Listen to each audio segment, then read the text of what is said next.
thank you for the wonderful turnout today. It's good to see faculty from our department, from Game Studies. We have some students here. I'm very excited. I'd like to introduce to you our candidate, Gyoonho Kong, today, whose title is Developing Professional Skills Through Game Studies and Humanities, Present State, Future Opportunities, and Preparations. Okay. Gyoonho Kong is a PhD candidate in German Studies at Princeton University, defending his dissertation in May. He holds a certificate in Digital Humanities from Princeton's Center for Digital Humanities. His dissertation, Phenomenology of the Video Game, Space, Time, Perspective, studies video games through the theoretical lens of critical theory, philosophy, and media theory, including Martin Heidegger, Walter Benjamin, Gilles Deleuze, Paul Ricoeur, pardon my terrible pronunciation, David Bordwell, and Jonathan Crary. His teaching and research interests include game studies, German critical theory, media theory, translation studies, and digital humanities. Through his graduate career, Gyoonho has taught beginning and intermediate German at Princeton, and an advanced German course for Princeton's Vienna Summer Intensive Program. Outside German studies, he also led a precept for the course Japan's Media Mix, Anime, Cinema, and Gaming.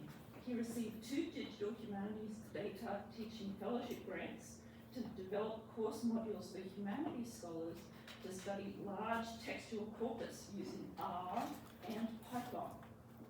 His passion for teaching and community service led him to participate in the Prison Teaching Initiative at Princeton, developing a computer science curriculum for prison inmates to earn a degree during their incarceration. As a 2-time elected graduate student government secretary, he spearheaded programs for graduate student mental health awareness initiative and graduate mentorship practice committee. As a candidate for this position, he's excited to bring his passion for research, teaching, community service, and mostly passion for student career development to this job talk today. So please help me welcome.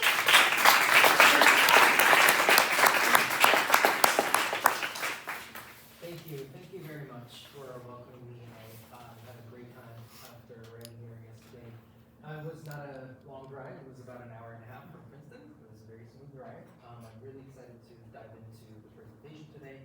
I hope my volume is okay with everyone and everyone can clearly hear me. My name is Gyoonho. I know that the pronunciation is not not the easiest. It's a Korean name. I'm from Seoul, South Korea originally. Currently finishing my PhD degree in German Studies at Princeton University. And today I will be presenting about the, like Rachel has just mentioned, about the research, teaching, and community services that I have engaged in, some of the future opportunities that I would like to present. So this is the basic overview of the presentation. I will first start with a very brief introduction of myself and my career trajectories, and then I'll move on to talk about my research briefly, and then to teaching. Actually, there's a small section between research and teaching to sort of transition, and then I will talk about my professional and community services, and then I will open the floor up for questions and any further discussions. So, my name is Gyoonho Kong. I was born and raised in Seoul, South Korea until I was 18, and then I went to Washington University in St. Louis for my undergraduate degree. I studied German, comparative literature, and Spanish there, and then after that I served 2 years as a military interpreter for the Korean Army, between the US Army and the Korean Army. And then I've been studying at a joint MA-PhD program at Princeton ever since, which I will graduate from this May. In fact, this morning I just emailed with the administration that the defense will be scheduled for May 6th, so I'm excited for this. Now, I wanted to make the job talk a little bit more interesting than just, talking. And I didn't want the job talk to be like this. Because the talk that I'm really used to at Princeton is that a candidate will bring a very serious and thick manuscript and then read for 45 45 minutes, followed by 45 minutes of engagement. So this is the official sort of profile, that nice professional photo that they took for me at the department and everything was very professional. But I do think we all have sides like this where, you know, we're creative, we don't really show this in a professional, you know, setting and whatnot. So this was when I was traveling back to St. Louis. You know, I had long hair back then. So this is my story of the presentation today. There are a couple of themes that are going to be penetrating through the whole presentation. So once there was a first-year grad student named Gyoonho, and when he got to Princeton, he took a lot of graduate seminars for which he had insane amount of reading. He barely understood what was going on in class, felt very insecure, felt like it was very out of place, and started thinking, is there any better way to do humanities, or is there any better way to do a PhD education? So I asked myself, how can I make my education to be more versatile and equipping me with skills rather than just reading through texts and just focusing on publication, as well as like that it would be more desirable and relevant in the market. And you know, my career was always, you know, one of the questions that always pierced through my undergraduate career was how can I think outside the box of just a small German studies field. So there are 4 keywords that I have followed through my graduate career and which will also penetrate my research and teaching and community service, which is relevance, creativity, depth and rigor, and empathy. In terms of relevance, I wanted to be relevant. I wanted to learn skills. And in terms of creativity, I wanted to express myself in various sides that are not just limited to German studies. And I wanted to learn these skills with depth and rigor. And then in the end, I wanted to use these skills for impact and share them with the student community. So without further ado, let me jump into my research interests and also the past projects that I have engaged in. After I introduce the research part, I will move on to how I will bridge the gap between these research experiences to more sort of teaching from, springing from the research experience. My dissertation, as Professor Hutchinson has just introduced, is titled Phenomenology of Video Games, and it studies space, time, and perspective of video games.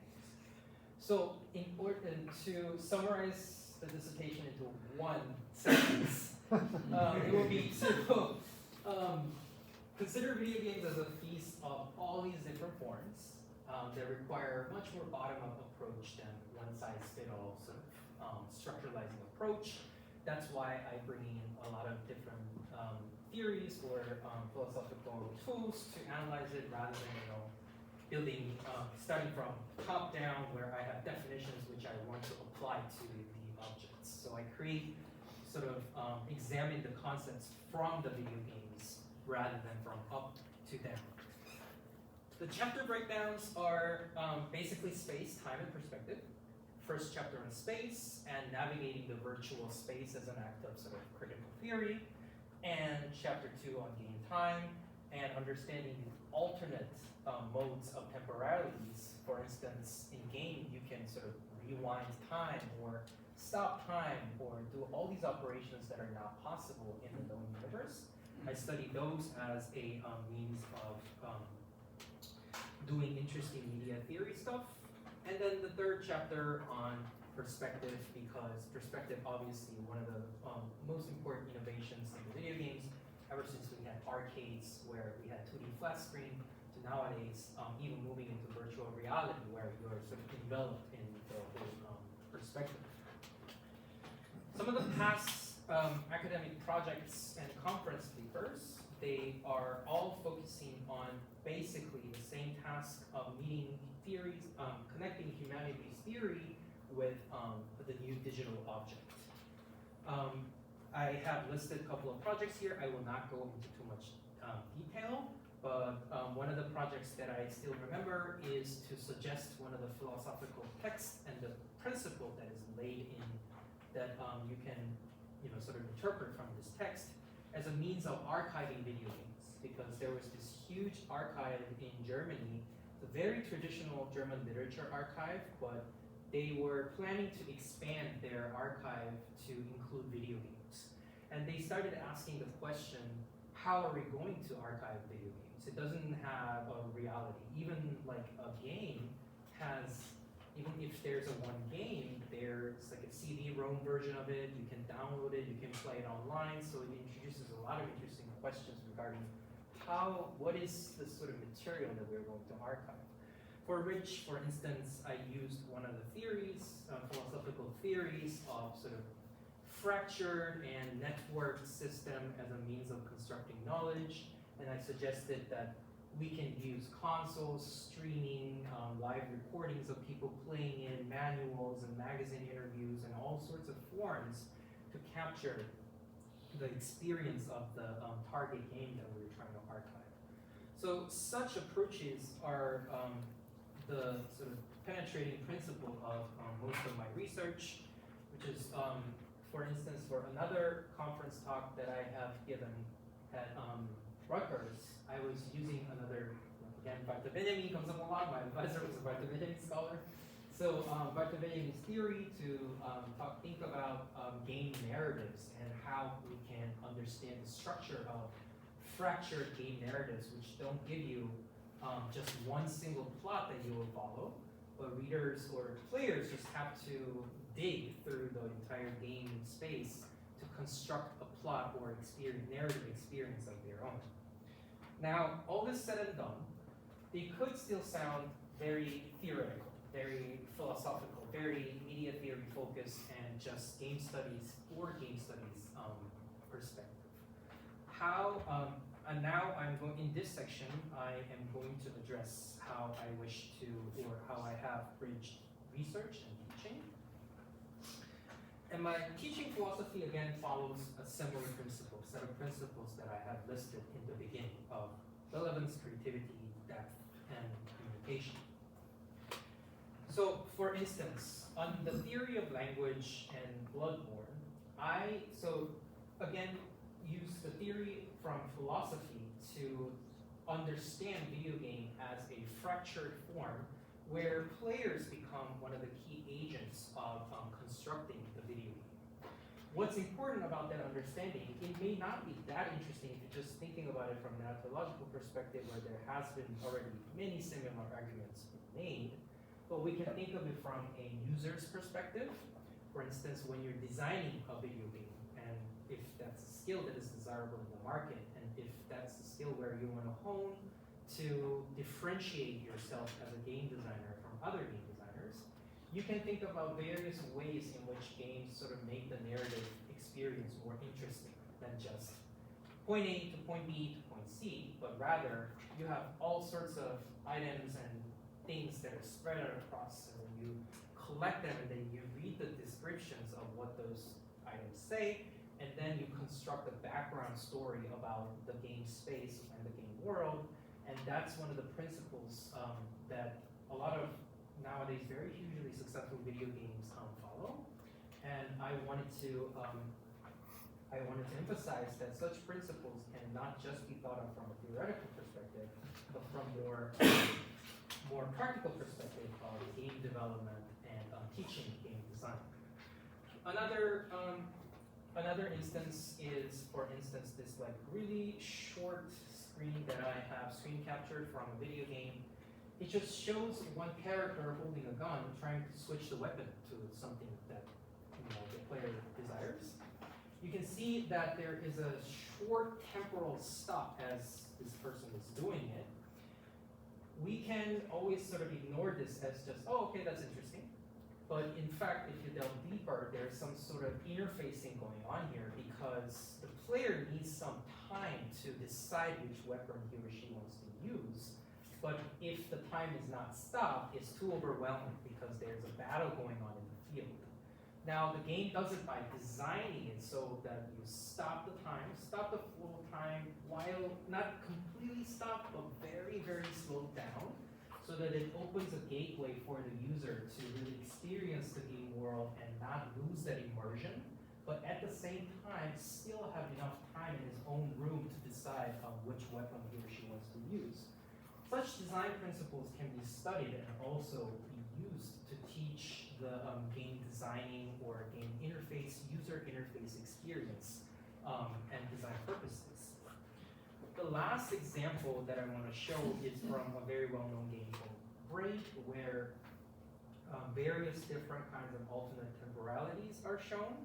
In this particular one, we're seeing that if this character is moving to the left, we see that the time is flowing backwards. And when this character is moving to the right, the time is flowing forward. And if the character is staying still or moving vertically, the time is completely stopped. So it presents a completely different sense of thinking about what is time and what is space inside the video game. In this particular case, we have, for instance, this is a graph that I draw. Sorry for the messy handwriting. So usually in a 2D arcade game world, we will see one horizontal dimension, one vertical dimension, and one temporal dimension. This is not like rocket science if you think about Super Mario, where you go back and forth, you jump, and the time flows in one way. But in this case, we have horizontal dimension, same with the time dimension. So we have this one line instead of 3 lines. So in fact, you end up moving in this one flat dimension instead of the 3-dimensional sort of space-time of usual video games. Now, what this could be useful for students is not just to understand the game space as such and just do a mathematical analysis, but to think about, oh, then how can I understand other video games that I have played before in this manner, and how will that inform my future design choices or my future analysis choices of other video games? Now, based on these principles, I want to move on to talk about some of the courses and some concrete courses that I have taught before and that I would like to propose, and some of the sort of ideas that I have for courses. I have previously taught all levels of German and 1 precept in media studies, and I also have taught some courses and design courses in computer science and more quantitative skill-based courses. So I would like to divide my teaching experience into 2 large categories, where one is more humanities-based and language-based, and the other one is much more sort of analytical, quantitative, methodology-based. I have gone through the Delaware's LSU portfolio and what courses are being offered here. Excuse me, just out of the humanities courses, these are some of the courses that I can, so today I received a question from Professor Sylvain Carroll. If you were to walk in tomorrow into this program, what can you offer? That was a very good question, very difficult question, but these are some of the courses from the catalog that I can see myself being able to prepare in a relatively shorter period of time than some other courses. Obviously, we have sort of traditional literature and translation and language courses. And on the other side, there's something that directly relates to my research, including media theory and communication and game studies. Now, I know that there's something very weird, which is skill assessment, career planning, and portfolio development. I will delve a little bit more into that little thing there later in the 3rd section about the community services. So the summary of the courses that I would like to offer would be these 5 categories, which are in game studies, game as a narrative and also a visual object, and some digital humanities courses, and of course German language courses from my training as a Germanist, and then lastly other humanities courses as needs arise, media theory, film studies, and so on and so forth. And some of the potential courses that the catalog did not list, but I would like to nonetheless sort of entertain the idea, would be, for instance, Intro to Game Studies in several different versions. I don't think Introduction to Game Studies has to be done in only one iteration. It could have various different components, like, you know, the project for the end of the class doesn't have to be a final paper. but it could be a game design or design proposal for students, or even the ones that have strong coding or programming elements to test out a very basic game design. Digital humanities seminar or course on students who are more research oriented and who want to possibly pursue a career in research afterwards. And lastly, some of the more content course-based ideas, representation of German in video games, which is a very, very popular, visual sort of regime, and survey of different gaming culture across the world, which also reflects my background coming from Korea, studied in the United States, studied Spanish and German, and so on and so forth.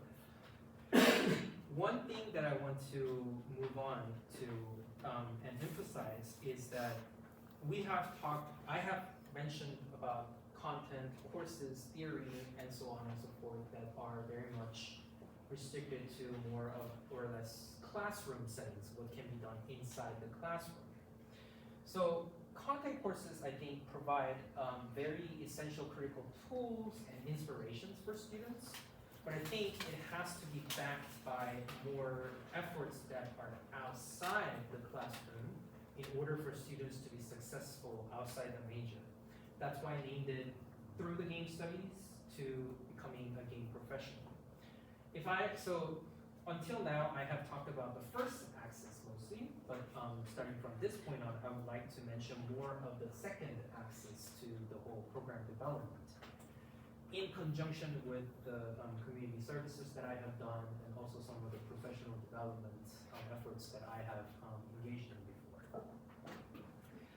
Here are some of the summaries of major student mentorship and engagement and community services that I have offered, which Professor Hutchinson has already mentioned in the introduction, starting from the student organization to curriculum development for other community organizations, and also language immersion programs. Now, I think there are 5 steps to a successful career development. One of them, so in these steps, these are arbitrary, these are created by me, these are not crazy theory of career development, but nonetheless, it provides us a very useful framework to think about what a student goes through. It's partly because I have gone through these steps myself. One, you identify the interest and you get the skill, you identify what skills you need, and then you eventually have to acquire the skills to be successful. And then there's the actual application part, which no one really teaches. You just have to go through it on your own in order to figure it out. And then even after you become a professional, you keep on have to learn and you have to develop your skills in that field. It's not like you're done when you land on a job. I think courses and what I can offer inside the classroom setting are great for addressing number 1 and number 3, which are essentially identifying the interests and possibly giving them some of the skills that they need to succeed in the industry. But I think the step 2 and step 4 needs to be addressed outside the classroom setting. Now, about this photo. So I was in New York and I saw an alien statue and I wanted to take a photo of me communicating with an alien, and I want to include it because I think communication is very important. So step 2 and step 4 happens a lot through conversation with students, and by listening to their needs and what they actually need in the job market to succeed. So I would like to make a small sort of proposal or identify future opportunities, so to speak, in short term, and then the other one long-term plan. In terms of short-term plan, I think it would be very nice to offer workshops or special topics, presentations, or seminars in obviously close connection with the Career Center here, to build resumes or cover letters and application materials that are specific for the gaming industry, and also hold networking events with the game professionals who are outside, who have gone through the program or who are University of Delaware alumni, and then also partly LinkedIn workshop, which is an extremely powerful tool that often gets overlooked. And in terms of the short-term plan, I just included this so that to to make sure that these will require a lot of work and a lot of like busy work in order to materialize. Obviously, long-term plan, I think it should always include the routinizing of the short-term plans that I have suggested to take them in place and sort of establish them as regular things, not just one-time happening of workshops. And then it will be very nice if we can develop internship programs with video game firms or different kinds of firms in the industry in the long term. And also some summer programs. I have just heard from the German faculty that there's already like winter language immersion programs or different kinds of language learning programs. I think these breaks are wonderful opportunities for students to gain some practical experience in the industry, so it would be very nice for them to be able to participate in the internship program. And as for the internship in the firm, in this year alone, I have applied to over 100 jobs, including industry and academia. I still receive rejections daily from different companies. In fact, I received one yesterday. Now it's not personal anymore. You just read it and like, oh, did I apply to this company? Like, what is this company? Anyways, so from my experience and also going through this harsh recruitment process, I wish that I could offer a lot of the wisdom that I gained along the way or resources that I have found to be very useful in navigating this process. To summarize, I think game studies program is a very exciting opportunity and also a particularly challenging one because it's not just an academic program, but it has strong ties to professional industry and also to the outside job market.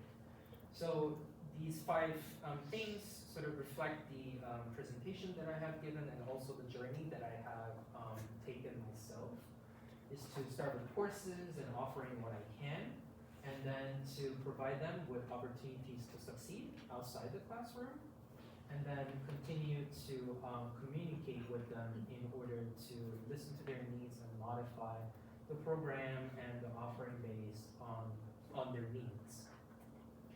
Now on number 5, on communicating, I wanted to emphasize that it's actually, I think, very, very important because gaming industry is such a huge industry that a work that a game designer would do is completely different from what a, say, a game marketer would do, or even, for instance, game visual artists would do. Those are like completely different things. So even within the gaming industry, there's so many different roles, which means that there will be so many different needs from the students. And I have read on the website that there are 3 different tracks as of right now, one in media and society, one in esports management, and another one in game design. I hope I can sort of, I hope whoever becomes the person to lead the program can communicate a lot with the students to develop ways and systems to engage with all these varieties of interests. These are 2 gaming PCs that I have built. By this point, I have built, I think, 7 PCs. This was mine. This was my girlfriend's. I included these photos because even though they look very similar from the outside, it's just rectangular, fancy lighting gaming PC, there are a lot of like small, minute design choices that are in there. For instance, because of the shape of my chassis, I couldn't put the liquid cooling up there, whereas for my girlfriend's, I had to put it, I could put it up there. So, once you zoom into each needs, you can see that there's a lot of different fine tuning that you can do. So I think we're doing good with time. I hope that was informative and was a good presentation. And thank you so much for your time once again. Thank you.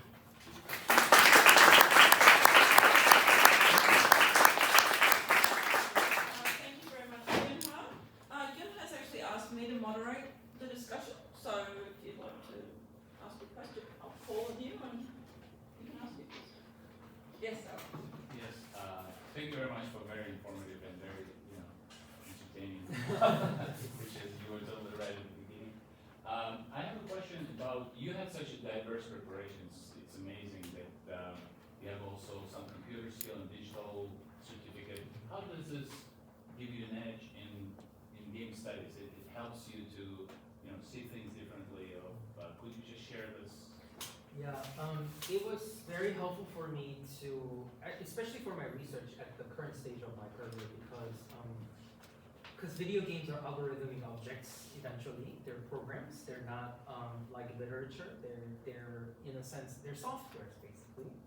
So it really gave me a lot of things to think about when I look at the object from not just a visual studies or aesthetics perspective, but think about what it ontologically really is on the surface.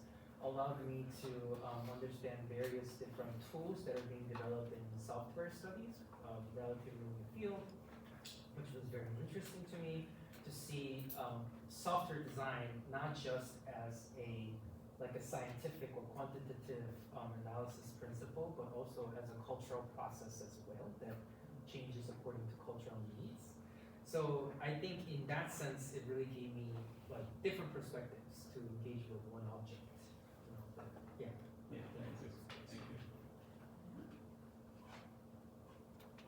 Frank? Thank you very much for your talk. I really enjoyed it. I'd love to hear a little bit more about your research and your teaching. You bridge those two. I forget what the example you used was. With the time example. I'd just love to hear more about. From your research, do you bring that into the classroom, or how do you bring those two together within the actual classroom space? I'd love to hear more about that. I see. I didn't have the chance to teach braid yet. For the course that I have taught, we mostly played Japanese games because it was a Japanese video mix class. In terms of bringing gaming experience of time to classroom, what I like to emphasize always is that games provide a venue where completely alternate and different experience of time is possible. So when you're trying to either understand the video game as an object or even trying to design it for your own purposes, you don't have to be confined to your imagination of time as you experience it now in this known universe. I think that's the more sort of overarching approach and the philosophy that I follow when I talk about these huge sort of perceptual philosophical concepts like space, time inside the video game world, so that I can, amplify their imagination a little bit, that you can be more creative. You don't have to think in terms of back and forth, and when you're thinking about video game time, it could be everywhere all at once. So I would believe that. Phil, you had your hand up? Yes. Thank you, Gyoonho. I really enjoyed the presentation. You touched on it somewhat in your written materials and in your presentation, but I wanted to ask about diversity, equity, and inclusion, and just the ways that DEI informs your teaching and scholarship, and teaching in game studies, but also in German language, for example. I think for me, one keyword that I think about is the accessibility. I have unfortunately ran into a lot of situation at Princeton, particularly because it's a wealthier, more privileged Ivy League institution. I've had many cases where I felt like the resources that this university has is not being offered enough to, especially to the larger community outside Princeton that, not university students.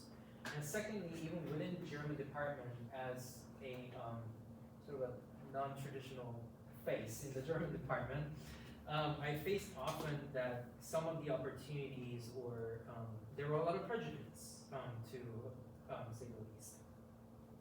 So I think there, if I go back to the slides on community engagement, I always wanted to make as many resources as possible accessible by being that bridge that opens the door for people who want to access these knowledge or other resources.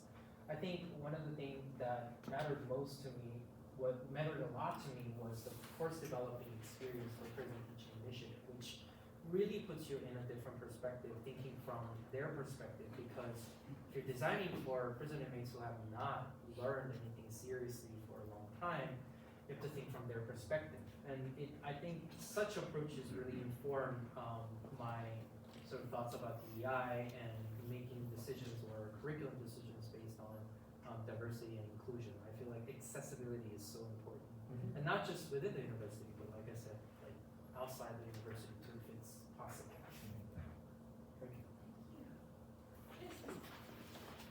What kind of content course would you most like to teach to upper level German students, so in German for the 3rd and 4th year students? I can think of so many things. I'm being speechless because like I think there's so many ideas. I think currently what I'm really interested in is to teach German media theory, because it has a very strong arsenal of tools that will sort of give a lot of insights to students to think about the day-to-day phenomena that they encounter on a daily basis.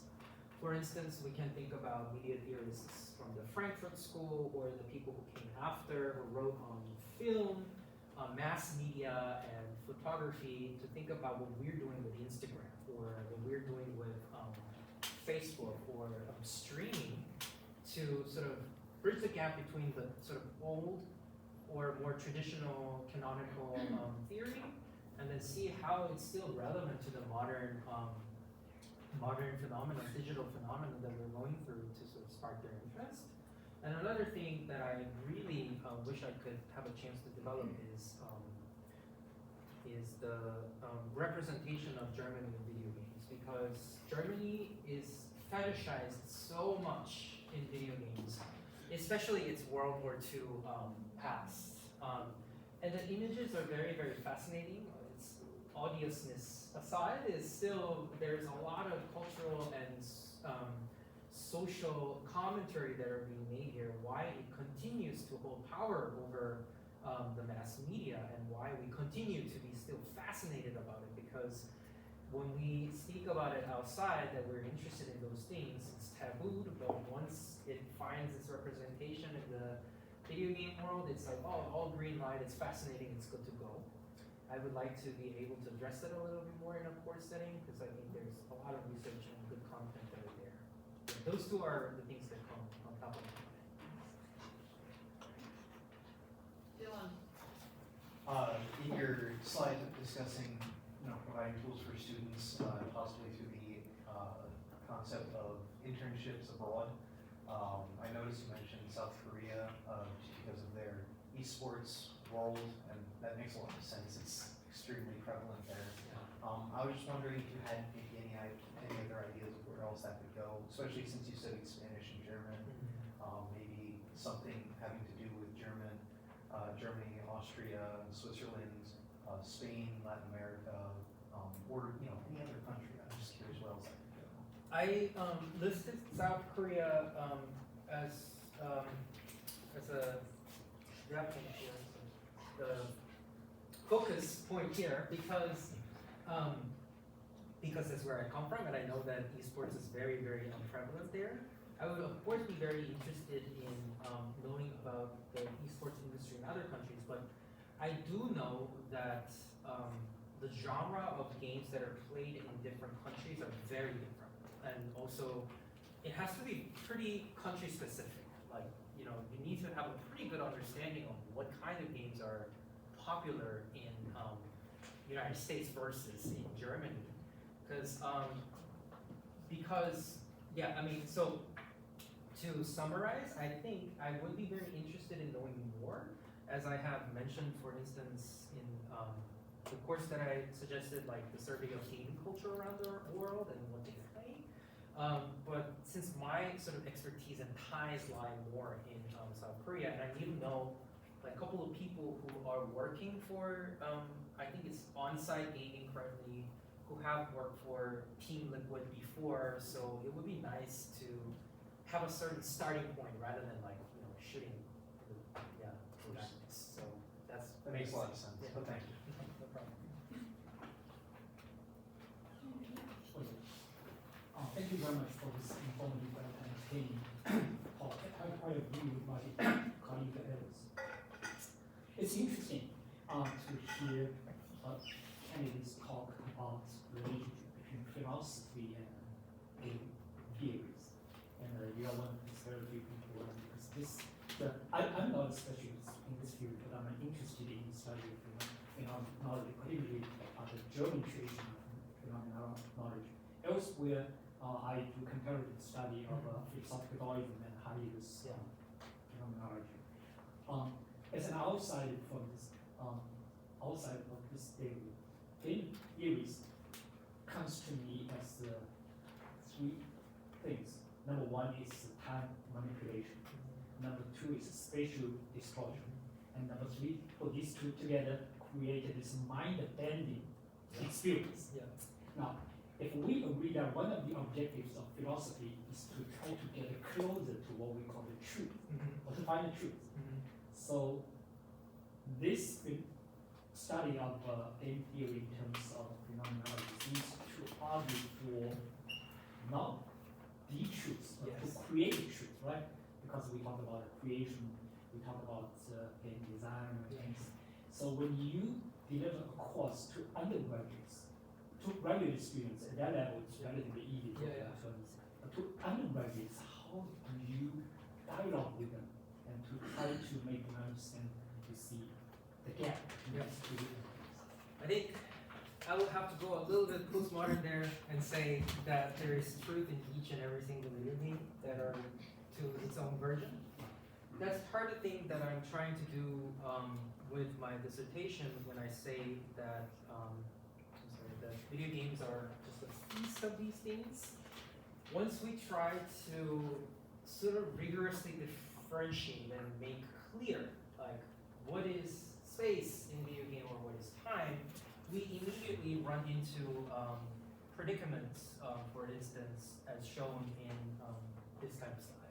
We already have one object or one chapter in one single game that has a completely different temporal dynamics. So instead of that kind of approach where I'm trying to teach them this is game space, this is game time, and these are sort of the categories of it, and these are sort of canonical understanding of it, I want to teach sort of the way of thinking that they can look at it more critically from a sort of zoomed out perspective.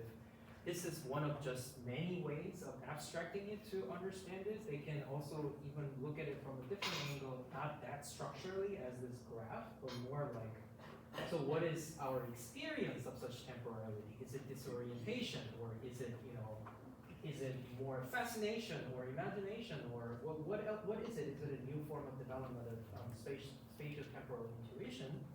And hopefully I can use that sort of meta principle of teaching tools and ways to think about it rather than the content of this is what is happening in there or in a very definitive way.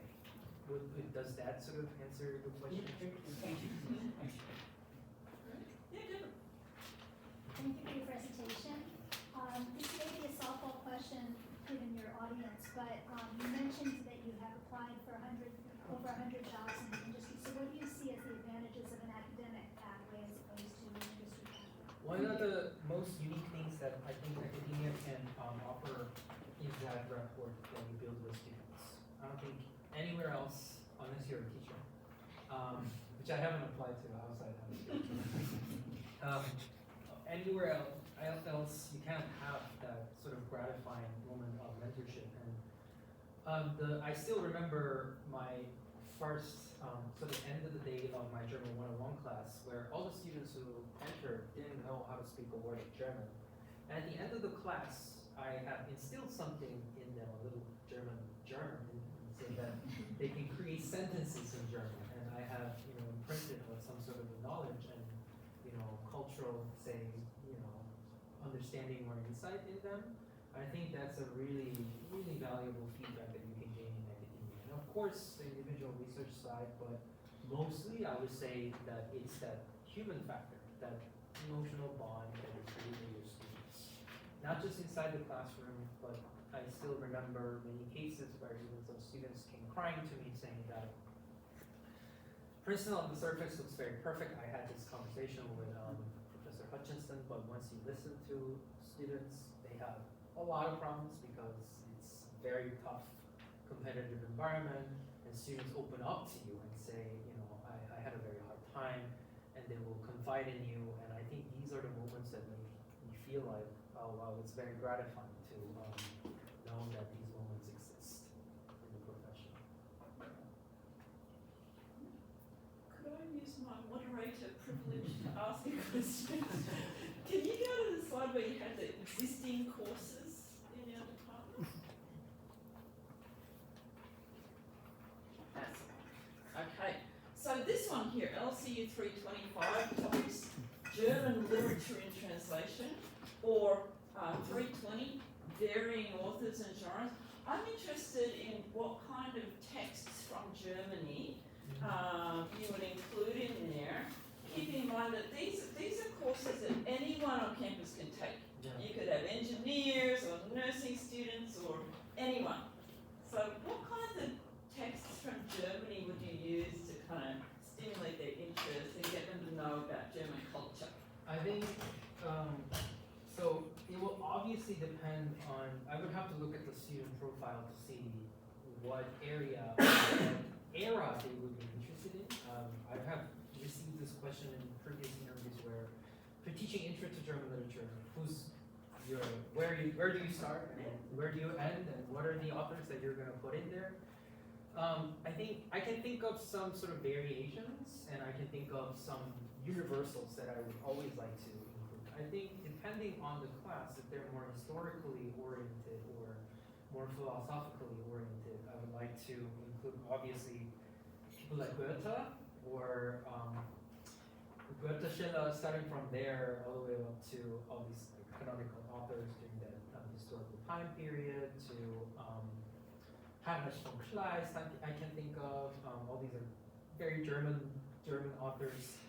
But for more universal authors, I had a conversation with the German faculty today, and I mentioned that I really like to teach Kafka, which I think is brings a lot of interesting discussion out of students. Relatively short, very easy to access. It's not like a 500-page novel.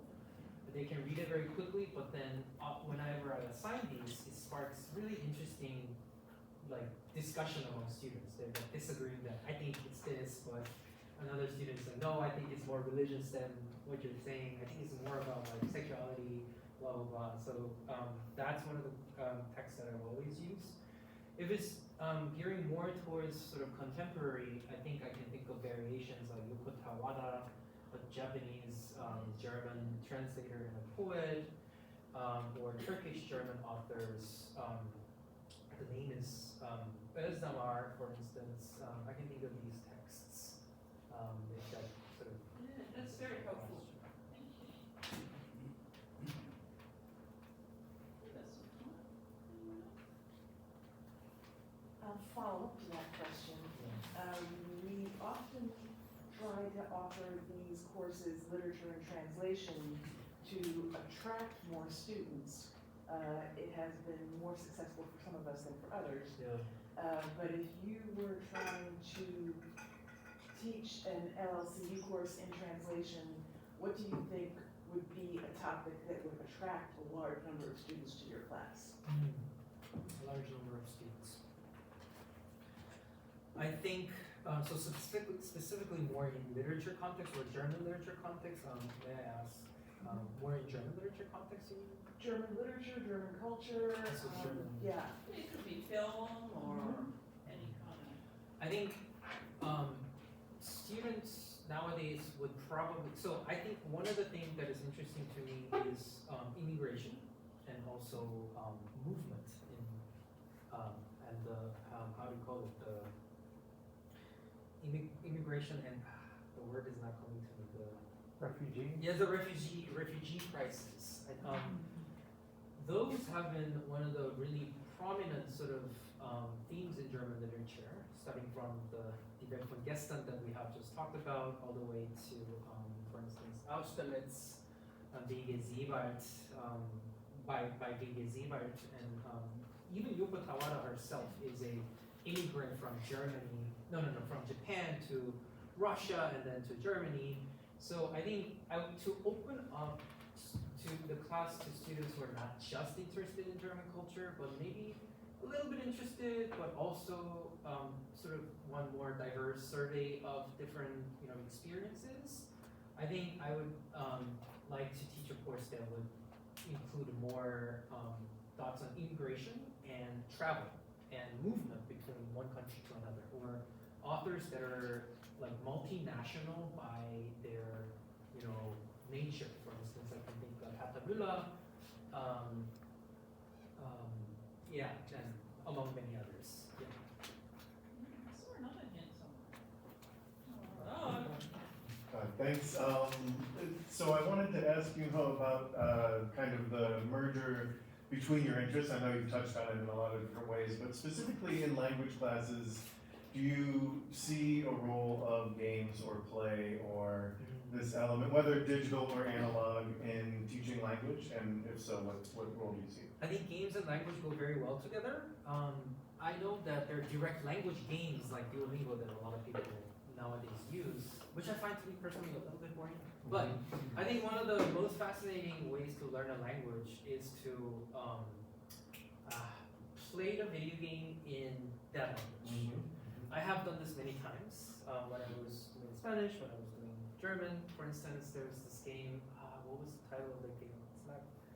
It's this horror game that I played in German, which was a very, very interesting experience of learning all these gory horror nightmare terms in German language, and the characters would say about their nightmarish experience in German.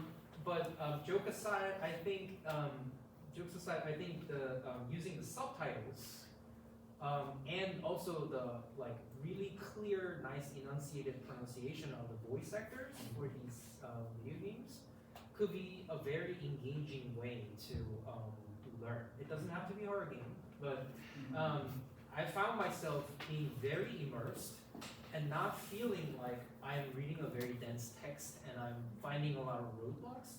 But I more or less felt like even when there were words that I don't know, there were a lot of visual cues and interactive cues to let me know when someone says grab that thing and I don't know what that word is in the subtitle, I could see that the character was saying, "Oh, grab that bottle."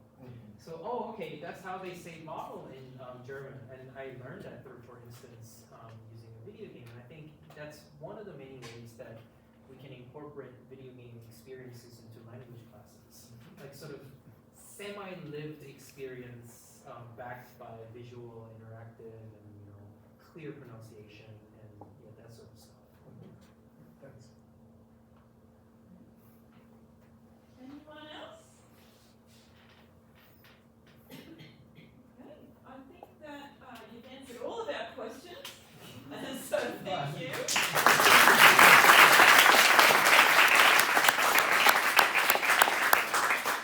Thank you everybody for coming.